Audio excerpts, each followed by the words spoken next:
Hi, this is my health tip for the week of December 4th. My name is Sylvie and I do weekly health tips. To the best of my abilities, I get them on time. Sometimes it's more closer to the end of the week than to the beginning.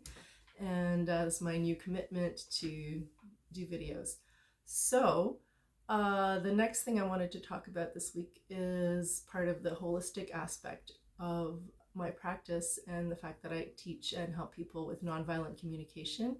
And this was designed by Marshall Rosenburg. And you can look up, there's tons of free videos on there that you can check out. You can also check out, I have a nonviolent communication Telegram group as well. I'll see if I can put links down. I also have a Telegram group for the health tips and a Facebook group for the health tips and an email list. So I'll see if I can send information where you can sign up for different groups if you would like to receive this regularly. So I was wanting to talk about nonviolent communication, and one aspect of that is connecting people with people empathically. So the idea is to create an empathic connection with yourself if you're feeling triggered, or to ask for empathy, and also to have an empathic connection with the other person you're connecting with. If there's an issue, let's just say they're doing or saying something that is not working for you in terms of your needs are not getting met and you would like to communicate with this person, ideally before going into any of what's not working for you, connect with them empathically, because they're doing that behavior, they're saying what they're saying to get their needs met, and their needs are important, and they need to know that before they can even hear the fact that you have needs and you would like their cooperation to help have your needs met as well. Now, sometimes when we're feeling triggered and the other person is triggered, you can't get empathy from them, and maybe you need a little help to get empathy for yourself. And one cannot give empathy until one feels whole and calm. And so what I recommend, and what's also recommended by Marshall Rosenburg and NVC practitioners worldwide, is that you have an empathy buddy.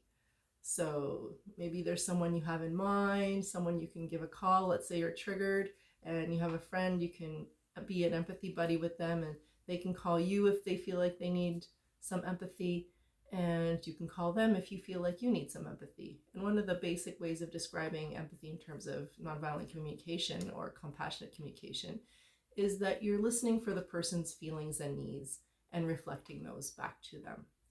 So an example could be, let's say your child comes up to you then one day and he says, oh, Mom, you're such a poopy head.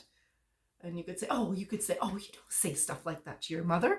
And that doesn't really help the child express or whatever. Obviously, the child knows that the mom is not a poopy head. So the trick is to read into what is the child needs. So it doesn't sound like the child is feeling happy. So, geez, I'm wondering, Bobby, are you feeling angry because there's something that I've said or done that you find upsetting, or something that I didn't do? And that way you can get, and now the focus is on the child and the other person, so they are being acknowledged for what they're doing, and acknowledge that they're trying to express something, and it's important to them regardless of what the language that they're using.